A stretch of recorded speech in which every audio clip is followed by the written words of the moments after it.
السلام عليكم ورحمة الله وبركاته. الحمد لله على إحسانه والشكر له على توفيقه وامتنانه. أشهد أن لا إله إلا الله تعظيما لشأنه، وأشهد أن محمدا عبده ورسوله الداعي إلى رضوانه، وصلى الله وسلم وبارك عليه وعلى آله وإخوانه. Amma ba'd.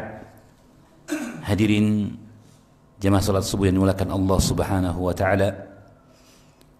Alhamdulillah, kita kembali bersyukur kepada Allah Subhanahu wa taala atas segala anugerah dan karunia-Nya. Tentu saja kesyukuran yang tidak hanya terucap dari bibir kita, namun terlahir dari lubuk hati kita yang paling dalam. Kesyukuran karena pengetahuan kita akan diri kita bahwa kita sesungguhnya butuh kepada rahmat dan hidayah dari Allah Subhanahu wa taala. Maka semua apa yang ada pada kita adalah karunia dan anugerah darinya. Dan pada subuh hari ini kita berada pada nihatil mataf, ujung perjalanan kami dalam safar ke Berau ini. Semoga Allah memberikan kami dengan safar tersebut kebaikan dan ketakwaan, Allahumma amin. Dan topik yang akan dibahas adalah tentang tanggung jawab seorang muslim. Dan asal dari muhadarah kami ini sebenarnya adalah intisari dari sebuah risalah yang ringkas yang ditulis oleh Syekh Muhammad bin Abdul Wahhab rahimahullah ta'ala, yang berjudul Wajibuna nahwa ma amara Allah bih. Apa yang merupakan kewajiban kita terhadap apa yang diperintahkan Allah Subhanahu wa taala. Ikhwani fi din, azinallahu wa iyyakum. Tentunya kita semua menyadari akan hakikat penciptaan manusia dan jin dan apa yang menjadi tujuan penciptaan mereka. Dalam surah Ad-Dariyat ayat 56, Allah Subhanahu wa ta'ala menegaskan, "Wa ma khalaqtul jinna wal insa illa liya'budun." Tidaklah aku ciptakan jin dan manusia kecuali untuk beribadah kepadaku. Maka hakikat penciptaan ini adalah perkara yang mesti diyakini dan difahami oleh setiap muslim, ya. Nah, berbicara tentang hal itu, maka tentunya kita harus juga mengetahui akan hakikat yang lainnya selain perkara tersebut, yaitu apa yang disebutkan oleh seorang imam yang terkemuka, Abu Abdullah Muhammad bin Idris Asy-Syafi'i, tentang firman Allah Subhanahu wa taala dalam surah Al-Qiyamah tatkala Allah berfirman, ayahsabul insanu an yutraka suda. Apakah manusia menyangka mereka dibiarkan begitu saja? Berkata Imam Asy-Syafi'i rahimahullah ta'ala, ay la yu'maru wa la yunha. Apakah manusia menyangka mereka dibiarkan begitu saja, yaitu tidak diperintahkan dan tidak dilarang, ya. Dan di antara tafsirnya kata Imam Ibnu Katsir rahimahullah ta'ala, apakah manusia menyangka mereka dibiarkan begitu saja, tidak akan dibangkitkan oleh Allah dan tidak akan mendapatkan balasan dari amal perbuatannya. Perkara ini perkara yang kedua yang hendaknya kita fahami pula. Setelah kita menyadari bahwa tujuan penciptaan dari jenis manusia dan jin tidak lain untuk beribadah kepada Allah Subhanahu wa taala.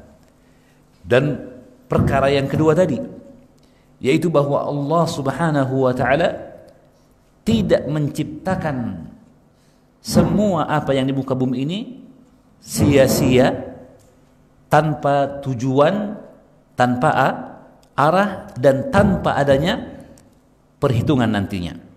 Ya. Maka perkara ini, kedua perkara ini, jika kita fahami dengan baik, akan menimbulkan dalam diri kita semangat, ya, dan memberikan kepada kita pengetahuan akan adanya tanggung jawab bagi setiap muslim dalam kehidupannya di muka bumi ini. Ya. Allah Subhanahu wa taala mengingatkan dalam banyak ayat dalam Al-Qur'anul Karim bahwa Allah Subhanahu wa taala menciptakan perkara itu tidak sia-sia. Allah menciptakannya dengan hak. Allah tidak bermain-main di dalamnya.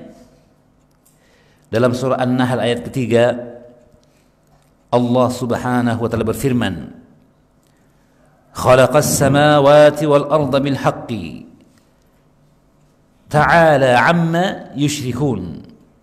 An-Nahl ayat ketiga, yang juga disebut sebagai surah An-Ni'am, surah yang memuat tentang nikmat-nikmat Allah Subhanahu wa taala. Dari ayat kedua sampai 18 disebutkan beruntutan nikmat-nikmat Allah, kemudian pada ayat-ayat berikutnya, ya, secara terpisah.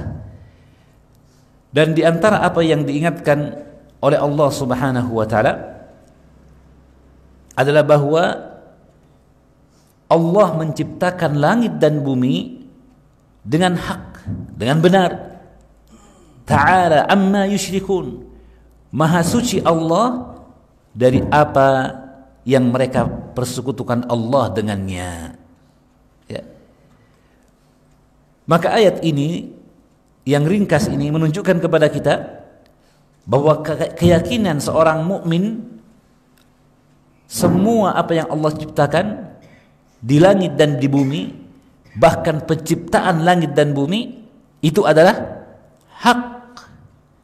Dan barang siapa menyangka sebaliknya, bahwa itu batil, sia-sia, percuma, tiada guna, maka itu adalah persangkaan orang-orang musyrik.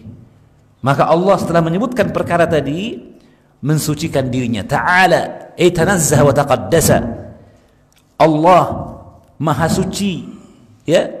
Allah bersih dari segala bentuk kekurangan, celaan, dan apa yang dituduhkan oleh orang-orang kafir, hingga kemudian mereka berbuat syirik kepada Allah Subhanahu wa ta'ala, menduakan Allah dengan apa yang ada dari keyakinan mereka yang batil itu.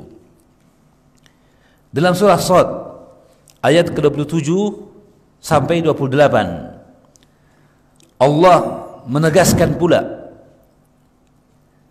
"Wa ma khalaqna as-samaa'a wal arda wa ma bainahuma batila. Dzalika dhanna alladhina kafaru. Fawailun lil ladzina kafaru minan nar. Am naj'alul ladzina amanu wa 'amilus shalihat kal mufsidina fil ard. Am naj'alul muttaqina kal fujjar." Allah berfirman, "Wa ma khalaqna as-samaa'a wal ard."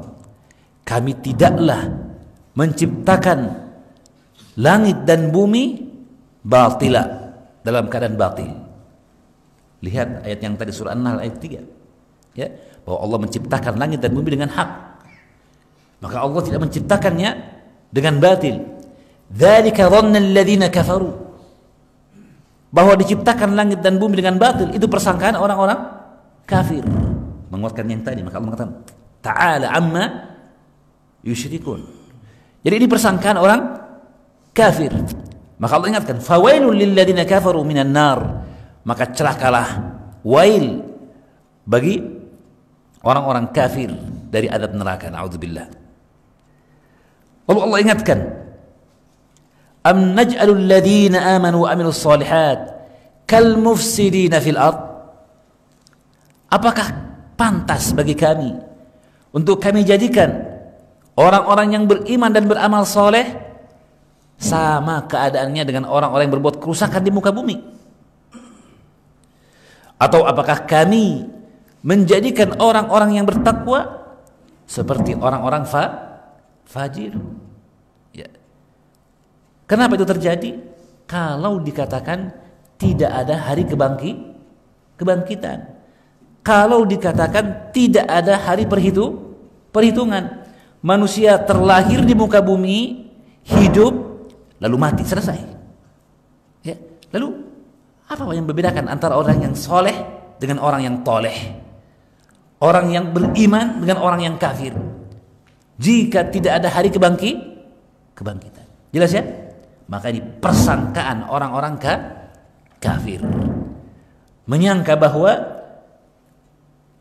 ketika kita terlahir karena sudah menjadi kemestian, dan ketika kita mati, wa ma yuhlikuna illa ad-dahr, kita mati karena memang sudah masuk expirednya, sudah masuk ya batas waktunya, selesai. Ibarat baterai ya yang sudah swak, motor yang kehabisan bensin, tidak jalan ya karena sudah waktunya, selesai. Tidak ada lagi dibaliknya dari perkara-perkara hisab, kebangkitan dan sebagainya. Ini persangkaan orang-orang kafir ya. Allah mengingatkan dalam surah Al-Anbiya ayat ke-16 dan 17, wa ma khalaqna as-samaa'a wal arda wa ma bainahuma la'ibin. Tidaklah kami menciptakan langit dan bumi dan apa yang ada di antara keduanya la'ibin, bermain-main. Maha suci Allah. Dan Allah ingatkan, "Lau aradna an nattakhidha lahwa lattakhadnahu min ladunna." Kalau memang kami ingin, kata Allah, untuk bermain-main, membuat suatu permainan, lattakhadnahu min ladunna, kami akan lakukan. Tapi itu bertentangan dengan hikmah Allah Subhanahu wa taala, bertentangan dengan ilmu Allah dan kebijaksanaannya. Maka Allah menciptakan sesuatu dengan hak, bukan batil, dan Allah menciptakannya dengan tujuan bukan untuk bermain-main. Seperti anak kecil yang membuat boneka dari tanah liat, ya, kemudian dia berbuat dan bermain apa yang dia inginkan dengan tanah liat itu, kan gitu ya. Subhanallah, maha suci Allah dari keadaan seperti itu ya. Orang-orang musyrik ya menyerupakan Allah dengan makhluknya, bahkan menyerupakannya dengan makhluk yang naqis ya, yang sangat kurang, seperti tadi anak kecil ya, berbuat sesuatu, oh, dia main-main saja, apa tuh ya, pokoknya namanya anak kecil, kasihan. Dia, subhanallah, maha suci Allah dari perkara tersebut. Allah mengatakan, "Lau aradna an nattakhidha lahwa lattakhadnahu min ladunna in kunna fa'ili." Kalau seandainya kami ingin untuk melakukan permainan, ya, membuat permainan, kami akan lakukan. In kunna fa'ilin, jika kami melakukannya. Tapi hasya, ya, maha suci Allah dari perbuatan sia-sia, ya. Dan jika demikian keadaannya, akidah ahlul iman adalah Rabbana ma khalaqta hadha batila subhanaka faqina adzabannar. Dalam surah Al-Imran, akhir dari surah Al-Imran, ya, inna fi khalqis samawati wal ard wa ikhtilafil laili wan nahar la ayatin liulil albab. Sesungguhnya penciptaan langit dan bumi, silih bergantinya malam dan siang, ada tanda-tanda kekuasaan Allah bagi orang-orang yang berakal. Siapa mereka? Orang-orang, ya, yang ketika mereka melihat perkara tersebut, mereka mengucapkan kalimat Rabbana ma khalaqta hadha batila subhanaka faqina adzaban nar alladziina yadhkuruna Allah qiyama wa qu'uda wa 'ala junubihim wa yatafakkaruna fi khalqis samawati wal ard. Disebutkan sebelumnya mereka orang-orang yang berzikir kepada Allah, dawamud dzikir, ya. Dalam keadaan duduk, dalam keadaan berdiri, dalam keadaan duduk, dalam keadaan berbaring, dan mereka memikirkan akan penciptaan Allah. Lalu mereka mengatakan, wahai Rabb kami, tidaklah engkau menciptakan semua perkaranya dengan batil, maka jauhkanlah kami dari adab neraka. Jadi pengakuan seorang yang beriman, akidah seorang mukmin bahwasanya tidak ada dari penciptaan Allah ini yang sia-sia, yang batil, dan itu menanamkan pada diri mereka keimanan akan adanya hari kebangkitan, dan membuat mereka takut dari azab Allah, maka mereka pun berlindung kepada Allah darinya. Ya.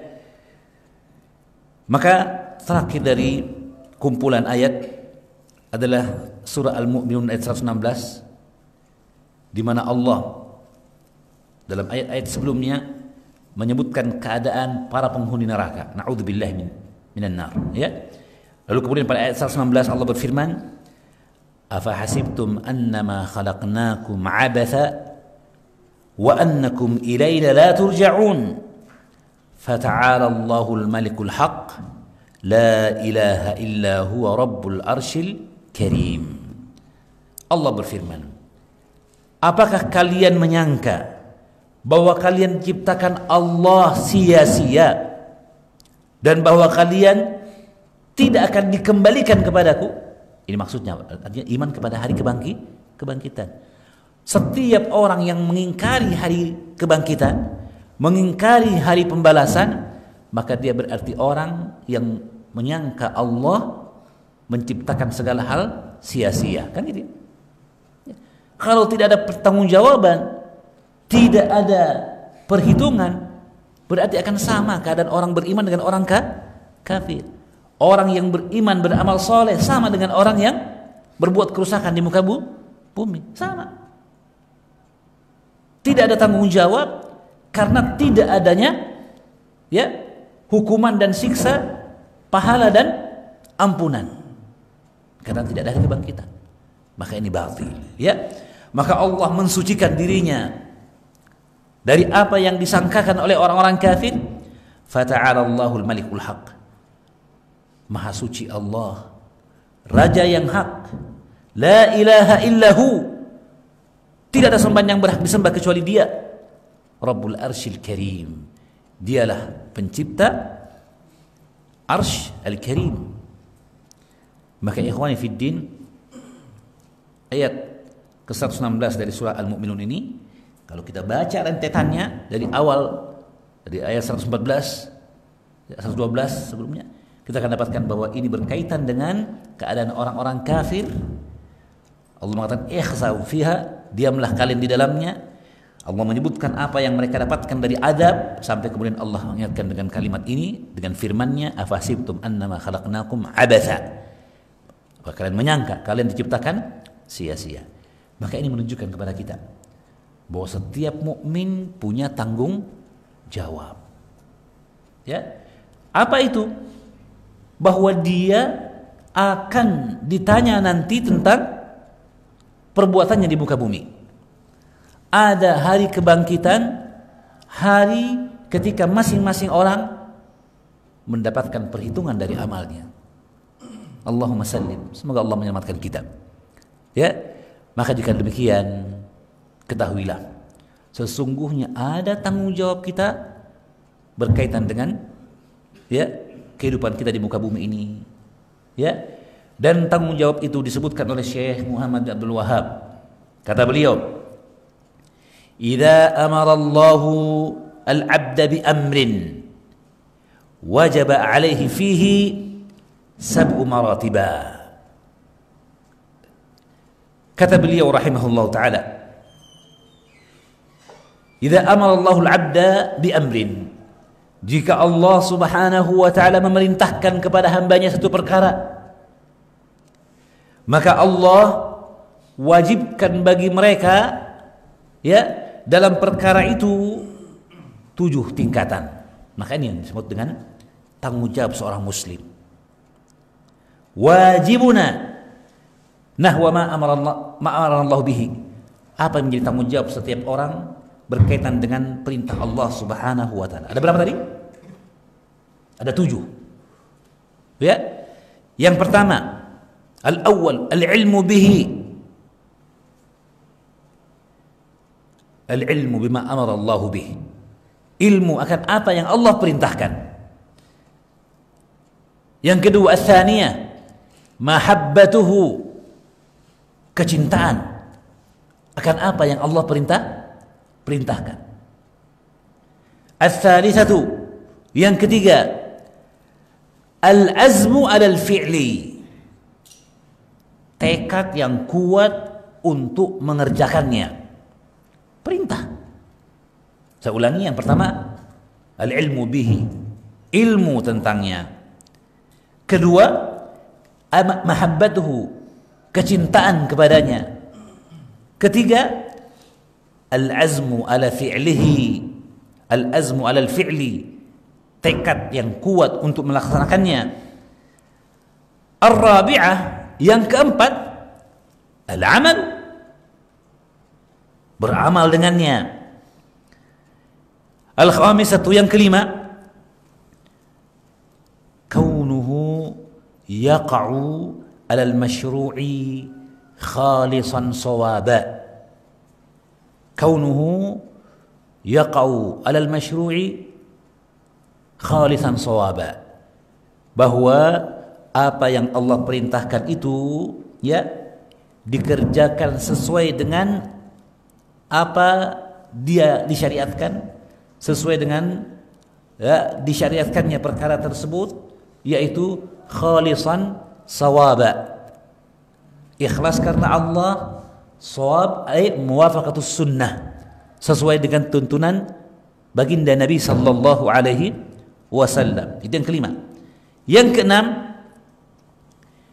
at-tahdhiru min fi'li ma yuhbituh, waspada, berhati-hati dan menjaga untuk tidak terjatuh ke dalam perkara yang membatalkan amalan itu. Jelas ya? Dan yang terakhir, ats-tsabitu alaihi, ats-tsubut, kokoh, istiqamah di atas apa yang diperintahkan Allah tersebut. Inilah 7 kewajiban kita, 7 tanggung jawab kita sebagai hamba Allah, sebagai orang yang beriman terhadap apa yang Allah perintahkan kepada kita. Ya. Perkara yang pertama, al-ilmu bihi. Tentunya kita telah mengetahui semua dari dalil syariat tentang kewajiban ilmu. Ya. Dan kata para ulama, ayat yang pertama turun dalam Al-Quran ya adalah 5 ayat dalam surah Al-Alaq. Allah berfirman, Iqra bismi rabbikal ladzi khalaq. Yang jika kita perhatikan dengan seksama akan kita dapatkan bahwa ya perintah pertama yang diturunkan Allah kepada nabinya, yang dengannya ya kata para ulama nubbi'a bi al-alaq wa ursila bil mudaththir. Ya, Rasulullah diutus sebagai nabi dengan turunnya surah Al-Alaq dan diutus sebagai rasul dengan surah Al-Mudaththir. Jelas ya? Dan surah Al-Alaq, surah yang pertama turun tadi, atau 5 ayat yang pertama dari surah Al-Alaq, ayat pertama adalah perintah untuk membaca. Dan qiraah miftahul ilm, membaca adalah kuncinya ilmu. Ya. Kemudian Allah ingatkan tentang ilmu fi li'a'zami masyhudin, untuk perkara yang paling tinggi. Fa'lam annahu la ilaha illallah wastaghfir li dzambik. Surah Muhammad ayat 19. Ketahuilah bahwa tidak ada yang berhak disembah kecuali Allah. Ilmu. Sampai-sampai Imam Al-Bukhari rahimahullah taala dalam kitab sahihnya Kitabul Ilm menyebutkan babu al-ilmi qabla al-qawli wal amal. Kalau menyebutkan ayat ini. Bab bahwa ilmu sebelum berucap dan sebelum berbuat. Ilmu merupakan dasar dalam setiap amalan. Telah kita sebutkan pula tentang takwa yang dia juga haruslah dengan ilmu, menunjukkan bahwa tidak ada perkara melainkan selalu didasari oleh ilmu. Maka demikian pula jika datang perintah dari Allah Subhanahu wa taala, ya, jika ada petunjuk Allah Subhanahu wa taala, yang pertama yang harus kita lakukan adalah apa? Al-ilmu bihi, mengilmuinya, mempelajarinya, memahami apa yang dimaksud dengan perintah tersebut. Maka ini perkara pertama. Sebab kalau tidak, kita akan bisa terjatuh ke dalam perbuatan orang-orang Nasrani. Ya. Kenapa? Ketika mereka beramal tanpa ilmu. Dan tentu saja kita diperintahkan untuk menjauh dari keadaan mereka, dan karena itu kita diwajibkan untuk membaca surah Al-Fatihah, surah yang dengannya kita memohon hidayah kepada Allah Subhanahu wa taala, kepada jalannya orang-orang yang Allah berikan anugerah kepada mereka, bukan jalan orang-orang Yahudi, bukan pula jalan orang-orang Nasrani. Yahudi orang yang punya ilmu tapi tidak beramal. Nasrani ingin beramal tapi tanpa ilmu. Maka kembalilah perkara itu kepada ilmu juga. Artinya bahwa surah yang wajib dibaca dalam solat, tidak sah satu rakaat pun dari solat kita kecuali dengan membacanya. Dalam hadis Ubadah bin Samit yang muttafaqun alaihi, rawahul jamaah, ya, la salata liman lam yaqra bi Fatihatil Kitab. Dan di antara makna kandungannya yang kita sebutkan tadi, wajibnya ilmu. Wajibnya ilmu. Maka tentang yang perkara pertama ini saya kira telah jelas insyaallah taala, ya. Perkara yang kedua, mahabbatuh, kecintaan akan apa yang datang dari perintah Allah Subhanahu wa taala. Ya. Kenapa perlu adanya kecintaan ini? Mengapa wajib adanya kecintaan ini? Karena kecintaan membuat kita pun mudah mengamalkan perintah. Ya. Dan kecintaan ini menjadikan kita orang yang bisa istiqamah dalam menunaikan apa yang datang dari perintah Allah Subhanahu wa taala. Ya. Karena apa yang diperintahkan Allah Subhanahu wa taala sesungguhnya itu adalah untuk kebaikan kita. Allah tidak butuh dengan ketaatan kita. Ya kan? Dalam hadis sahih riwayat Muslim dari sahabat Abu Dzar Al-Ghifari dari Nabi sallallahu alaihi wasallam, apa yang diriwayatkan oleh Rasulullah dari Allah Subhanahu wa taala, di mana Allah telah berfirman, ya ibnu Adam, law anna awwalakum wa akhirakum insakum wa jinnakum kanu ala atqa qalbi rajulin wahidin minkum ma zada dzalika fi mulki syai'a. Wahai anak Adam, kata Allah Subhanahu wa taala, seandainya orang yang pertama sampai yang terakhir, manusia dan jin, mereka dalam hati orang yang paling bertakwa, hati mereka semuanya seperti hati orang yang paling bertakwa kepada Allah Subhanahu wa taala, yaitu hati Rasulullah sallallahu alaihi wasallam. Ma zada dzalika fi mulki syai'a, tidaklah menambahkan kekuasaanku sama sekali. Jadi Allah tidak butuh dengan ibadah kita.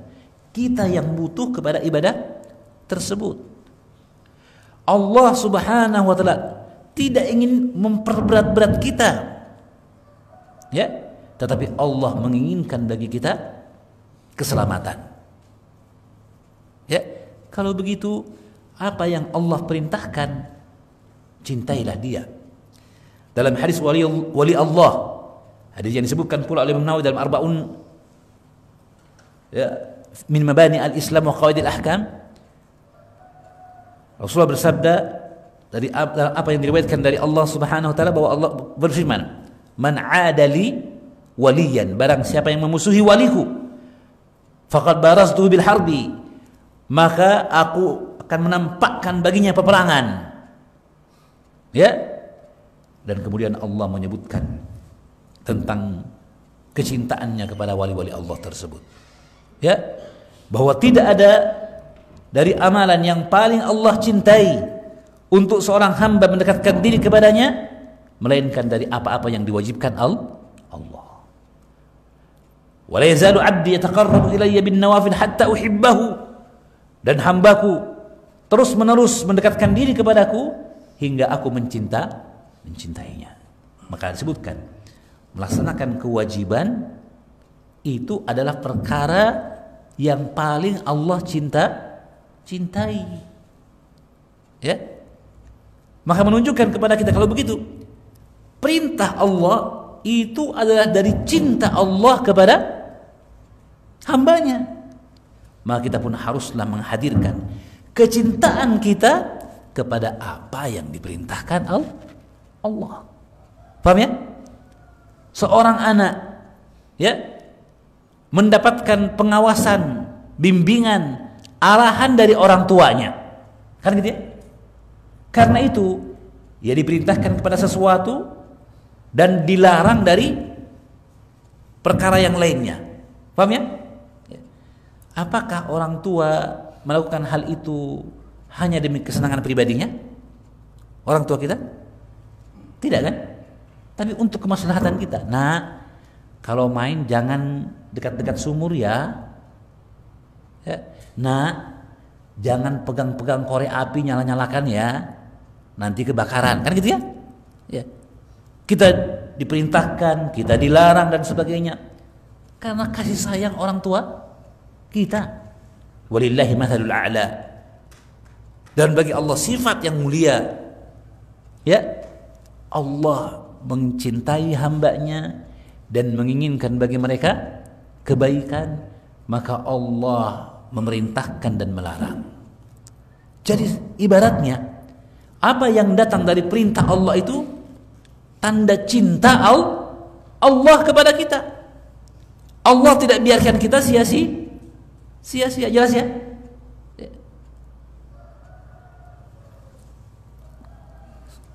Sudah sering kita dengarkan kisah tentang Abu Bakar As-Siddiq dan Umar bin Khattab radhiyallahu taala anhuma ketika mereka datang berkunjung ke rumah Ummu Aiman.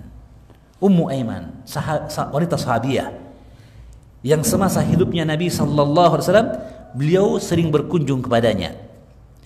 Maka setelah wafatnya Rasulullah SAW dan Abu Bakar As-Siddiq radhiyallahu taala anhu diangkat sebagai khalifah, maka dia pun ingin menjalankan apa yang menjadi kebiasaan Rasulullah sallallahu alaihi wasallam.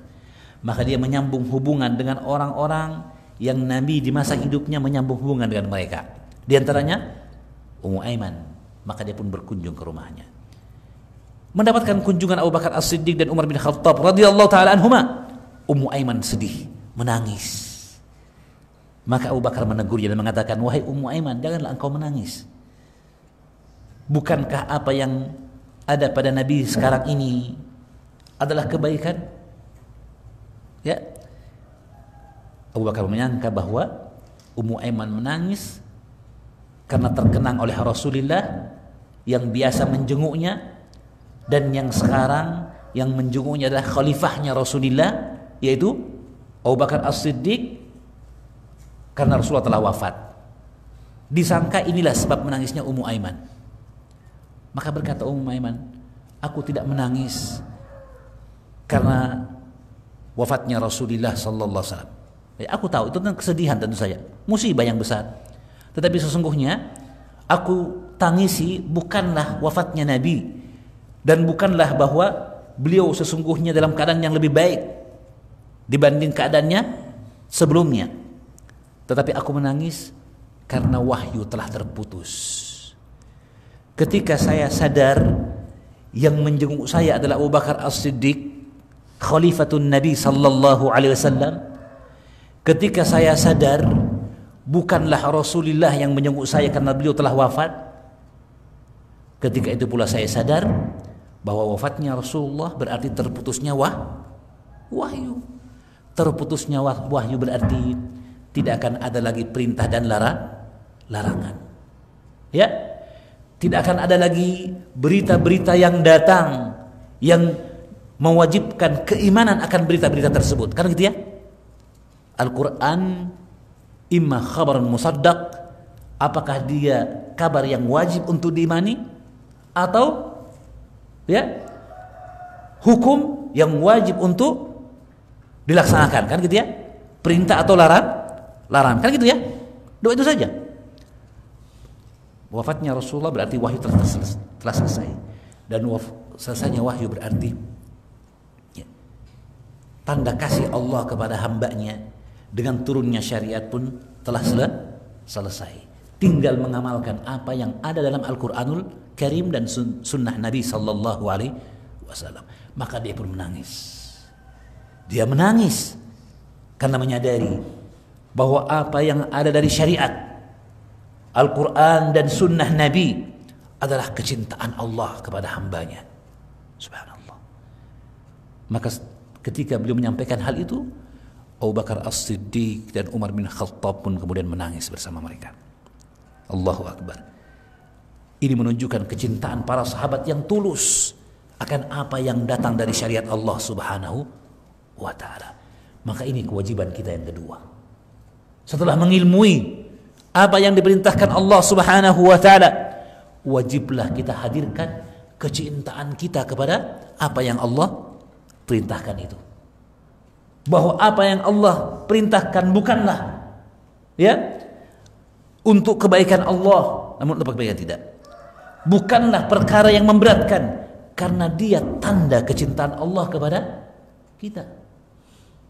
Ya, maka seorang yang menyadari hal ini, mudahlah baginya untuk melaksanakan apa yang diperintahkan Allah. Jelas ya? Itu yang kedua. Yang ketiga, al-azmu alal fi'li.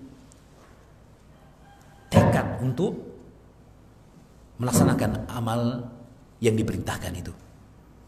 Ya, kata para ulama, awwalu al-amal an-niyah, wa awwalul ilmi an-niyah. Jika berbicara tentang amalan, maka tidak bisa lepas dari niat, kan gitu ya?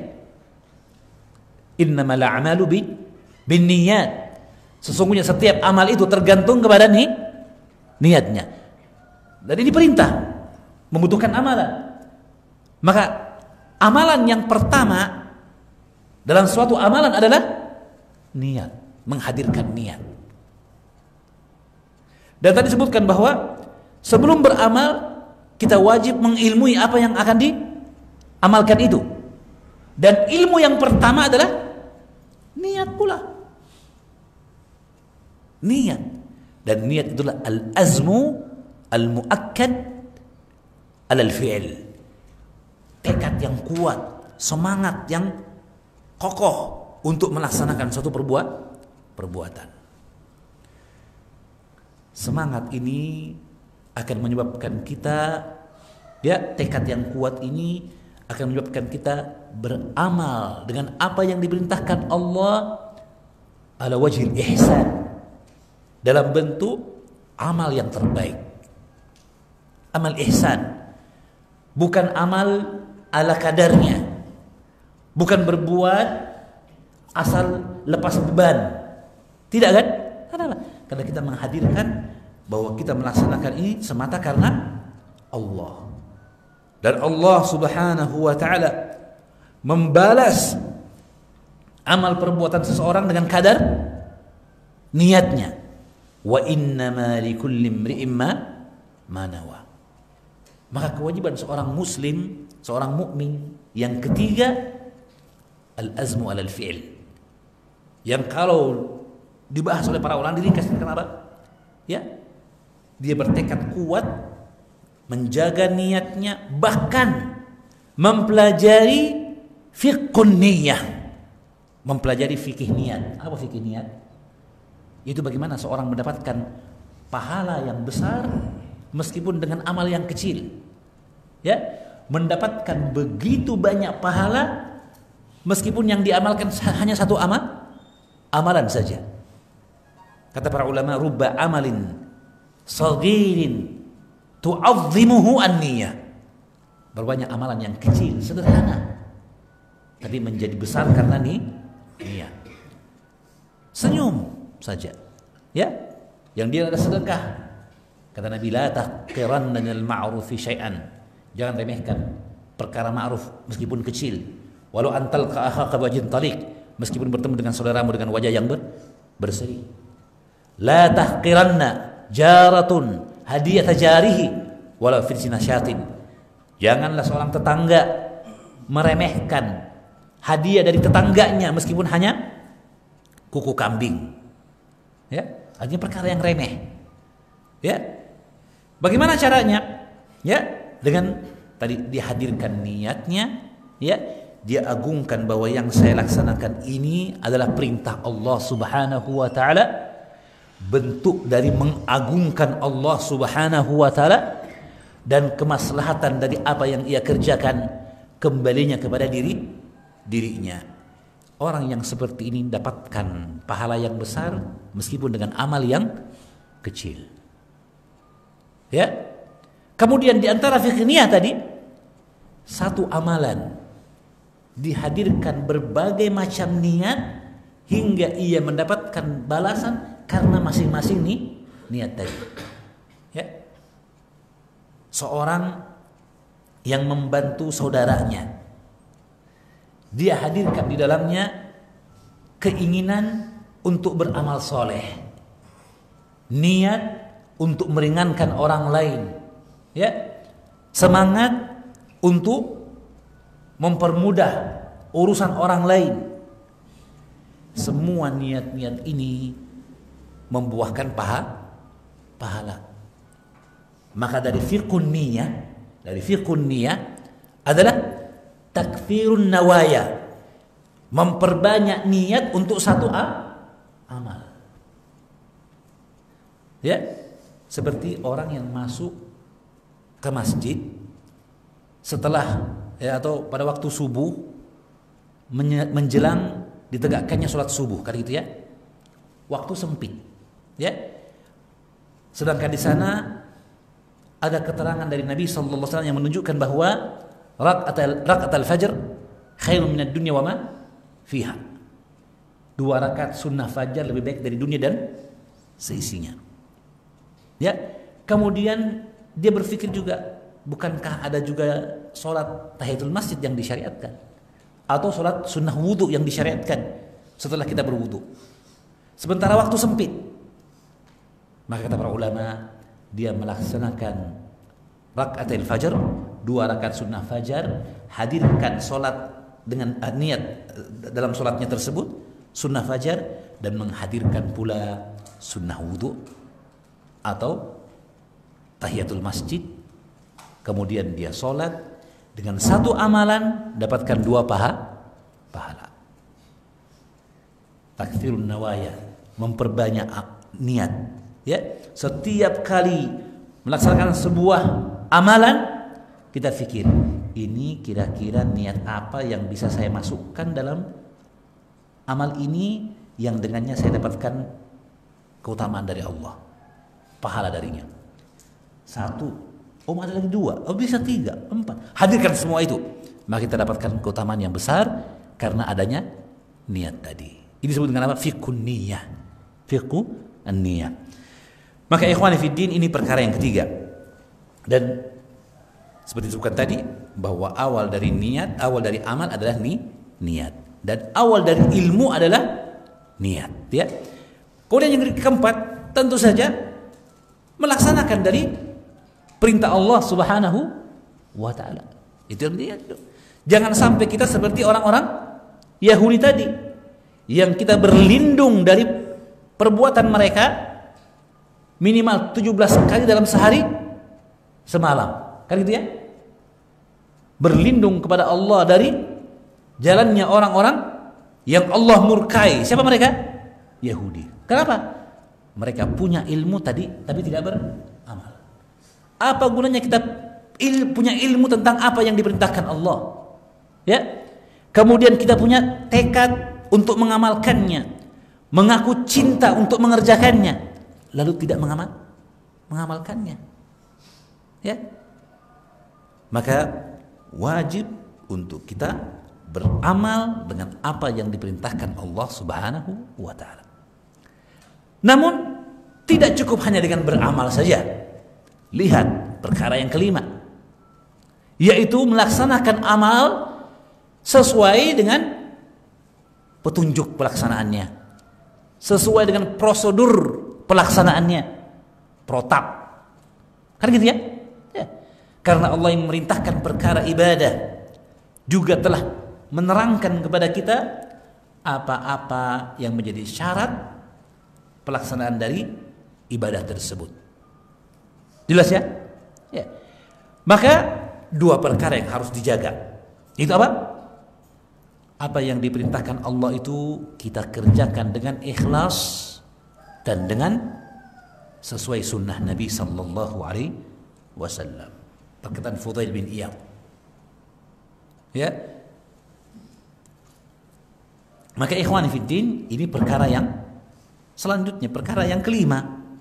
Ya, setelah kita beramal yang keempat, maka kita haruslah beramal ya alal wajhil masyru', menurut bentuk apa yang disyariatkan amal itu, dan bahwa amalan tidak diterima kecuali jika terpenuhi padanya dua syarat, ikhlas dan sesuai dengan sunnah. Maka ikhlaskanlah amal dan ikutilah petunjuk baginda Nabi sallallahu alaihi wasallam. Ya, jika ini kita lakukan, maka kita pun telah dekat kepada kebaikan. Tapi belum. Kenapa? Karena melaksanakan amal yang disyariatkan mewajibkan kita untuk menjauhi perkara-perkara yang membatalkan amalan. Ya enggak? Ya. Dan perkara yang membatalkan amalan, ikhwani fiddin, tidak hanya berkaitan dengan amal itu sendiri. Tidak hanya berkaitan dengan amal itu sendiri. Di antaranya ada yang berkaitan dengan niat, riya, yang dia bertentangan dengan keikhlasan. Ya, ini juga bisa membatalkan amal. Ya, apalagi yang namanya pembatal zahir. Seorang sholat begitu khusyuk, ya, melantunkan ayat-ayat Allah begitu indah, ruku dan sujud dengan tumakninah yang sempurna, tetapi sebelum salam ia buang angin. Sudah baca tasyahud, terus pas mau salam bukannya assalamualaikum yang terdengar, tapi suara buang angin. Bagaimana sholatnya? Sah? Sah? Tidak sah. Ya. Meskipun dalam mazhab sebagian ulama, mazhab Imam Abu Hanifah mengatakannya sah. Ya, karena katanya fa idza jalasa faqad tamma salatuhu, faqad tammat salatuhu. Jika dia duduk, tasyahud maksudnya telah sempurna salatnya.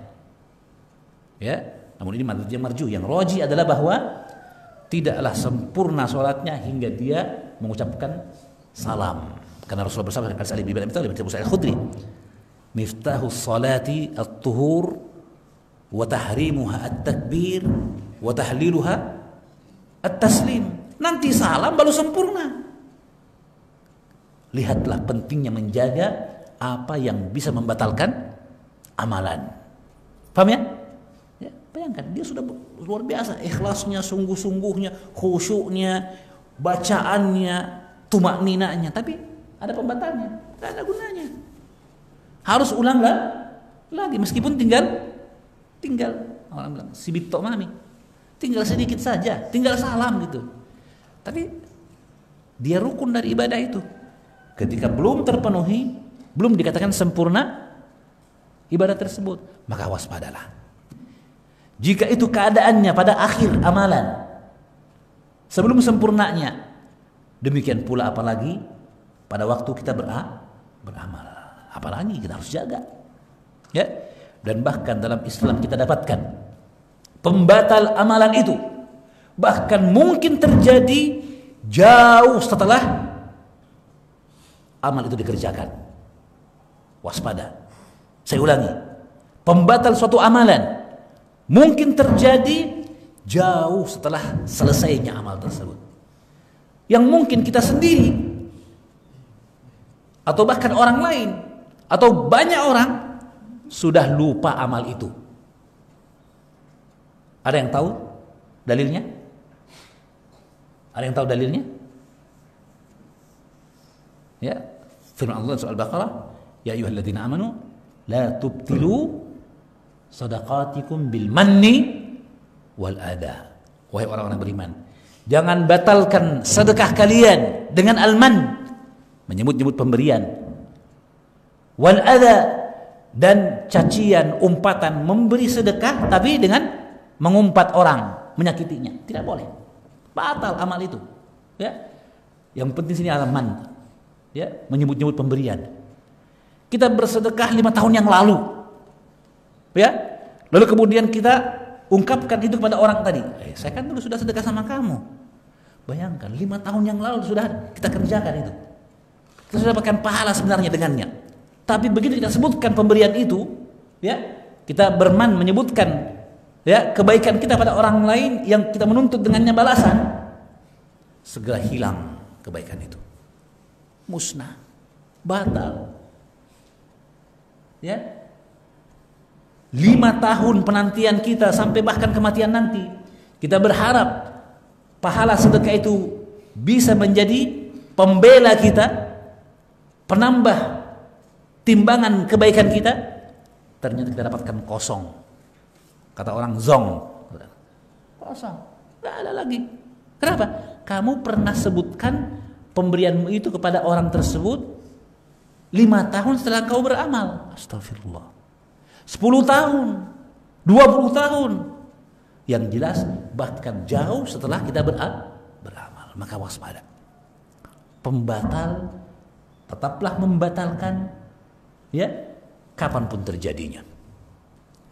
Ya, maka dari kewajiban seorang mukmin dalam apa yang Allah perintahkan kepadanya adalah dia menjaga apa yang bisa membatalkan amalannya. Ya. Dan yang terakhir dari kewajiban seorang muslim dalam apa yang Allah perintahkan adalah ats-tsabat alaihi. Dia kokoh, istiqamah, konsisten di atasnya. Ketahuilah, konsistensi dalam amalan, berkesinambungan dalam amalan adalah perkara yang dipuji Allah Subhanahu wa ta'ala,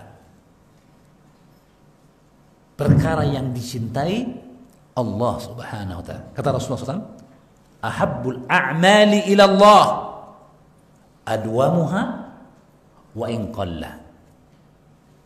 Amal yang paling dicintai oleh Allah Subhanahu wa ta'ala, amal yang mana? Amal yang banyak? Amal yang banyak? Saya bertanya ikhwan, amal yang paling dicintai Allah, apakah amal yang banyak? Amal yang banyak? Atau amal yang sedikit? Berdasarkan hadis ini, tentu saja Allah suka dengan amal yang banyak, itu pasti. Tapi dalam hadis ini tadi, apakah banyak sedikitnya menjadi patokan? Tidak. Maka Rasul mengatakan wa'in, meskipun bukan faktor banyak sedikitnya yang menjadi penekanan dalam hadis ini, tapi apanya? Konsistensinya, kesinambungannya, ya, istiqamah di atas amal itu, meskipun sedikit. Ya, kenapa? Ini menunjukkan kepada kita bahwa target yang paling penting dari ibadah adalah apa? Istiqamahnya. Sehingga kalau seorang berusaha untuk memperbanyak amalan, tapi mengantar ia kepada malal, kebosanan, kejemuan, lalu meninggalkan ibadah, maka ini justru berbahaya. Makanya Nabi melarang ketika melihat sebuah tali dibentangkan di antara dua tiang, yang dia tali yang dipakai oleh seorang sahabiah sholat malam di masjid, kalau sudah lelah ia pun bergantung pada tali tersebut dan terus ibadah, artinya memperbanyak ibadahnya. Maka dia mengatakan, hulluhu, lepaskan tali ini, wal yusalli ahadukum nasyatahu, hendaklah seorang sholat ketika dia sedang semangat. Jangan paksakan diri. Ya, sahabat Abdullah bin Mas'ud setiap hari Senin mengajarkan murid-muridnya ilmu yang bermanfaat. Maka muridnya mengatakan, wahai Abdullah bin Mas'ud, seandainya engkau berikan kami nasihat tiap hari, pastilah lebih baik. Kata Abdullah bin Mas'ud, tidak, saya tidak ingin seperti itu. Kana Rasulullah yatakhawwaluna bil mau'izah mukhafata as-sa'imata alaina. Adalah Nabi ya memberikan nasihat kepada kami para sahabat itu selang-seling. Kenapa? Jangan sampai kami bosan. Lihat. Ya. Kata Rasulullah, "Ala wa inna likulli 'amalin syarrah wa likulli syarratin fatrah." Ketahuilah, setiap amal ada waktu semangatnya, dan setiap waktu semangat ada waktu kendornya. Barang siapa kendornya itu di atas sunnah, maka dia selamat. Namun kendornya dalam bid'ah, naudzubillah, maka dia binasa. Maka dijaga ya agar kendornya kita tetap di atas ketaatan di atas sunnah. Karena itu naikkanlah dia, tambahlah intensitasnya, tapi tekankan kepada kesinambungannya. Daripada langsung cung, setelah itu rusak timbangan. Ya. Paham maksudnya? Ya. Maka ini keutamaan, kewajiban konsisten dalam beramal. Bahkan Nabi dalam hadis Abu Hurairah sahih riwayat Muslim bersabda, sesungguh innallaha kataba 'alal marid wal musafir ma kana ya'maluhu muqiman sahiha. Sesungguhnya Allah menuliskan pahala bagi orang yang sakit dan musafir. Pahala amalan apa yang ia kerjakan dalam keadaan sehat dan mukim. Orang yang sehat tentunya kuat untuk beramal.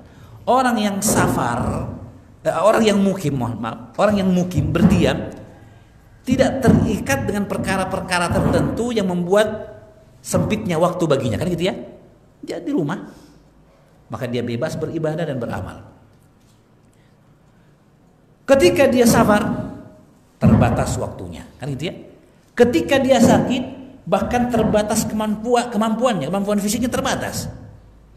Maka dia hanya mengerjakan apa yang mampu dia kerjakan sesuai kemampuan fisiknya.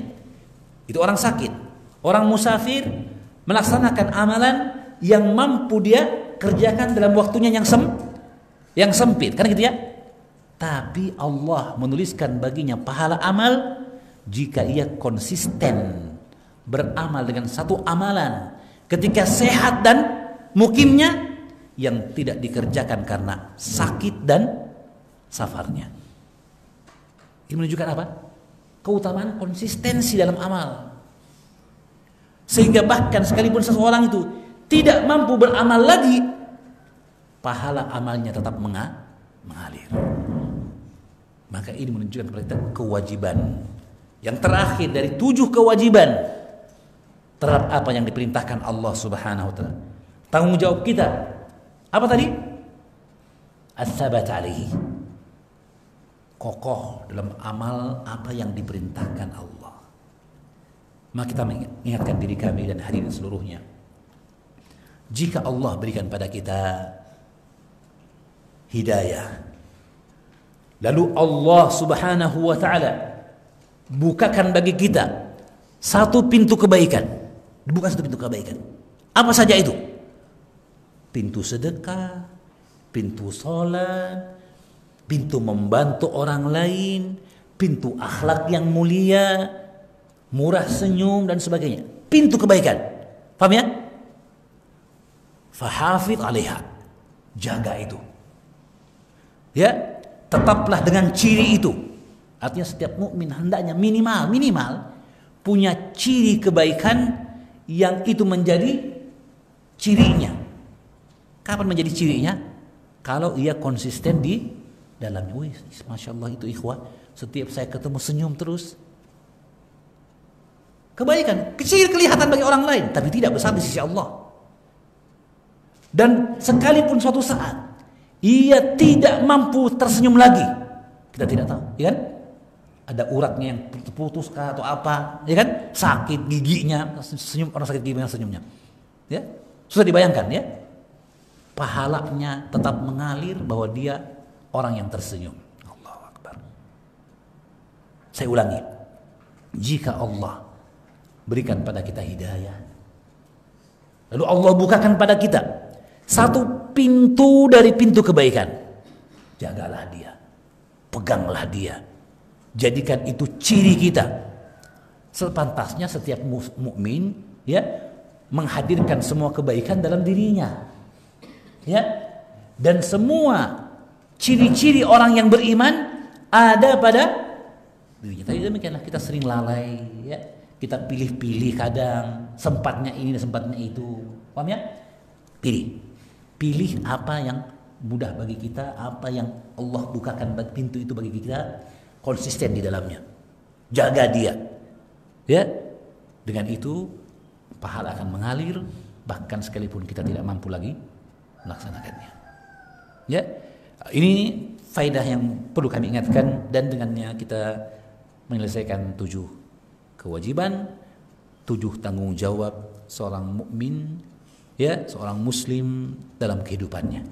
Sekiranya difahami ya 7 perkara ini, ya, hadirkan selalu dalam diri kita, dan ketika kita mendapatkan perintah dari Allah, mendapatkan tuntunan dari baginda Nabi sallallahu alaihi wasallam, maka hadapkan perintah dan tuntunan itu kepada 7 poin tersebut.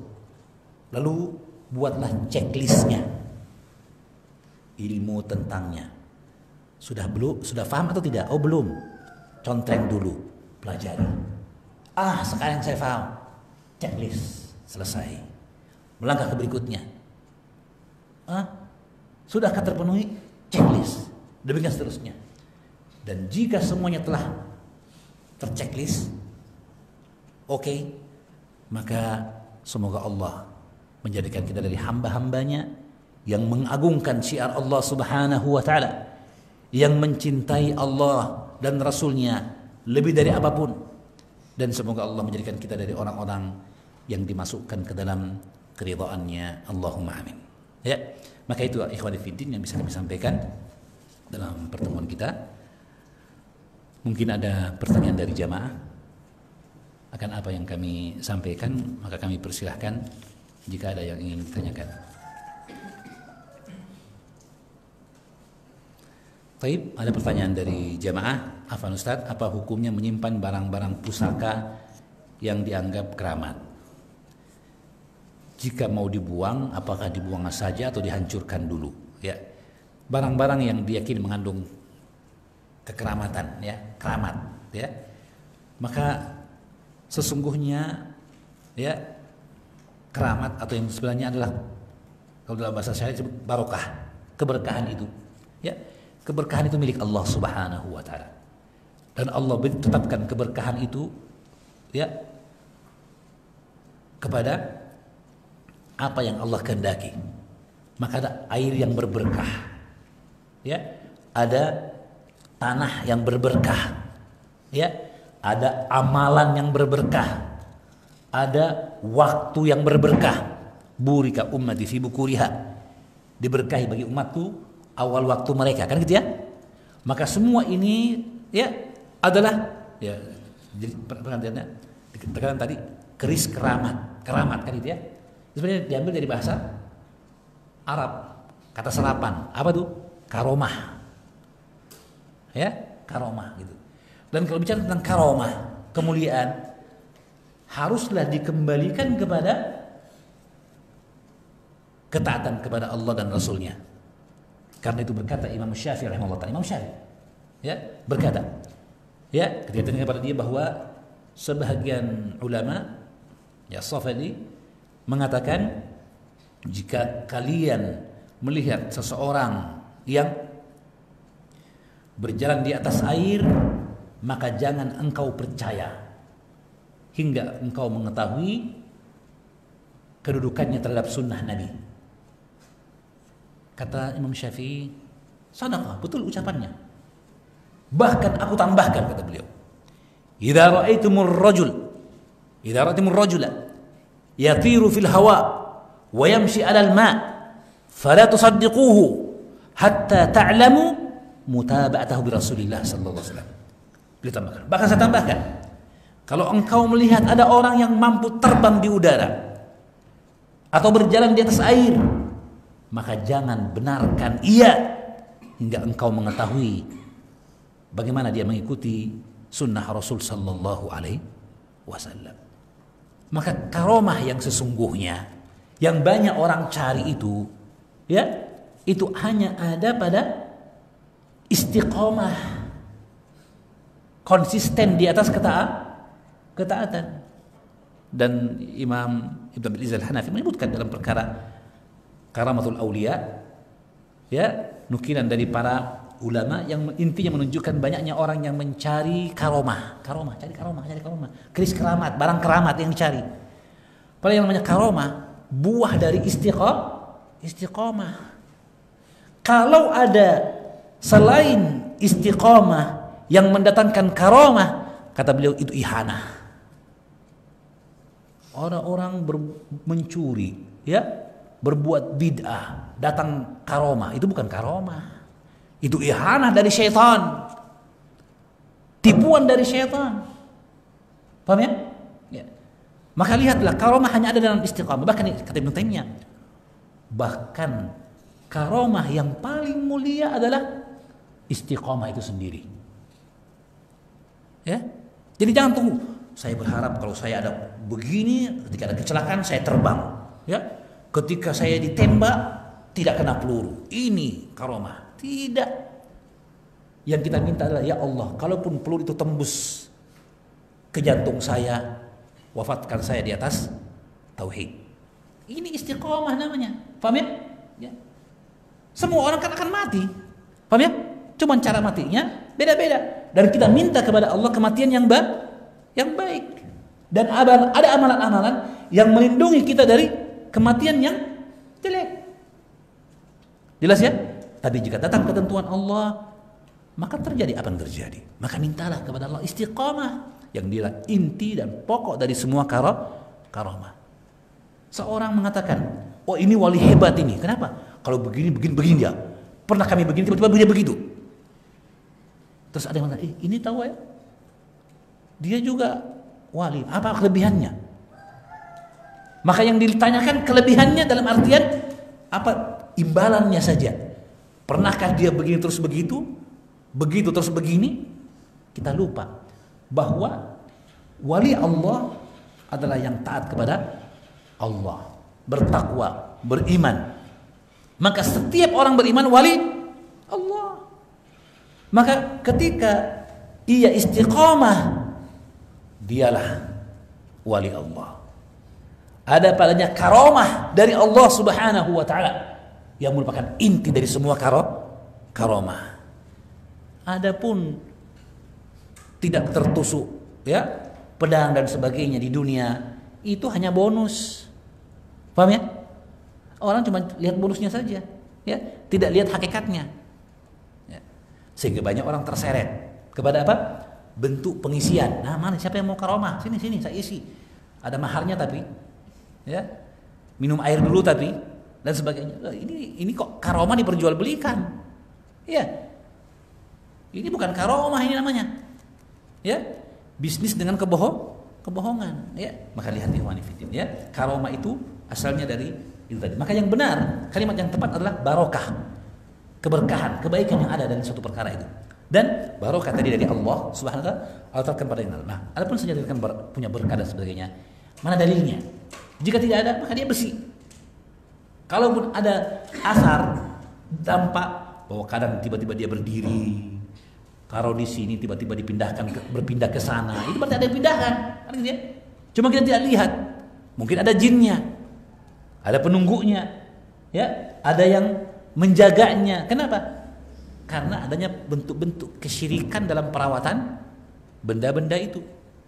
Ya, maka jika ada barang-barang seperti ini, maka pertama pemiliknya menghilangkan bentuk pengagungan kepada benda tersebut. Ini yang lebih penting daripada menghancurkan semuanya. Hilangkan, ya. Sikapi dia selayaknya benda, ya, yang dia adalah tunduk kepada ketentuan Allah Subhanahu wa taala. Setelah itu mau disimpan apa tidak terserah. Kalau khawatir saya bisa menjaga Ustaz, tapi anak saya nanti kan bahaya, musnahkan. Ya, bagaimana cara memusnahkannya? Mudah musnahkan. Ya. Mau dibakar kek, dihancurkan kek, ditanam kek, dibuang ke dasar samudra kek atau apa terserah. Yang penting hilang, orang tidak tahu. Kenapa? Karena dia akan dimuliakan jika diketahui, kan gitu ya. Jika diketahui. Maka intinya adalah bagaimana supaya orang tidak tahu. Bagaimana supaya orang tidak tahu, ya? Maka itulah intinya. Apakah dibuang begitu saja atau dihancurkan? Ya, kalau dibuang begitu saja orang jatuh. Ini bukan barang biasa ini, ya. Ini yang masuk dalam mimpi saya tadi malam dan sebagainya. Oh, udah dihubungkan lagi pula, ya.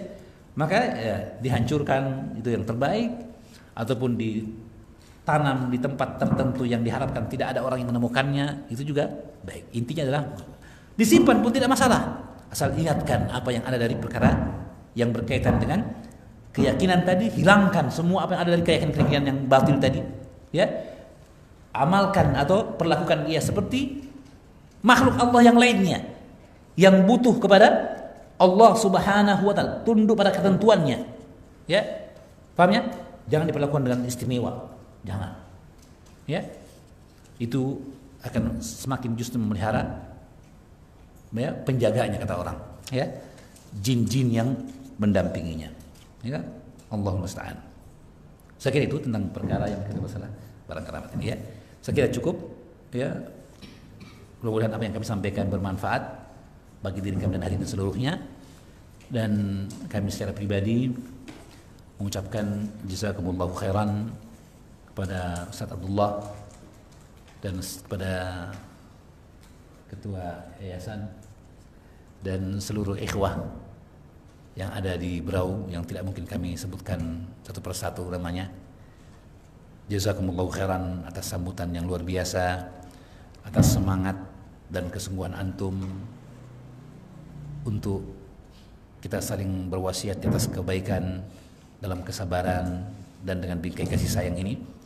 Semoga Allah SWT mencatat sebagai sebuah kebaikan pertemuan kita dan pembicaraan kita seluruhnya, dan semoga dia menjadi bekal bagi kita di hari yang tidak bermanfaat harta dan keturunan, kecuali orang yang datang kepada Allah dengan hati yang bersih, bersih dari kesyirikan dengan tauhid, bersih dari bid'ah dengan sunnah, bersih dari segala macam bentuk penyakit hati, kedengkian, kemarahan, ya, ataupun kebencian, ya, yang kita berlindung kepada Allah dari semua perkara itu karena kita mengharapkan adanya keridhaan Allah Subhanahu wa taala. Allahumma amin. Saya kira demikian, dan saya mohon maaf atas apa yang ada dari kekurangan, kekhilafan, ketidakpantasan dalam ucapan kami. Ya, sesungguhnya kami tidaklah menginginkan kecuali kebaikan. Wa ma uridu illa al-islah mastata'tu. Dan karena itu kami mohon ampunan kepada Allah Subhanahu wa taala dan mohon maaf dari ikhwah seluruhnya. Semoga pertemuan kita pertemuan yang diberkati Allah Subhanahu wa taala dan dirahmatinya, dan berpisahnya kita nantinya dalam keadaan dijaga oleh Allah Subhanahu wa taala, Dan dengan ini kami pun sekaligus mohon pamit untuk kembali ke kampung kami. Kami mohon doa dari ikhwah seluruhnya, semoga Allah memberikan kesembuhan kepada seluruh keluarga kita yang sakit dan orang-orang yang sakit dari kaum muslimin, dan semoga Allah mengampuni seluruh orang-orang yang beriman, al-ahya minhum wal amwat, yang masih hidup maupun yang sudah wafat, dan semoga Allah menjadikan kita dari pembuka kebaikan dan penutup kejelekan. Allahumma amin. Subhanakallah wa bihamdik, asyhadu an la ilaha illa anta astaghfiruka wa atubu ilaik. Wa sallallahu ala nabiyyina Muhammadin wa ala alihi wa sahbihi wa sallam. Wa akhiru da'wana alhamdulillahi rabbil alamin. Wassalamu alaikum warahmatullahi wabarakatuh.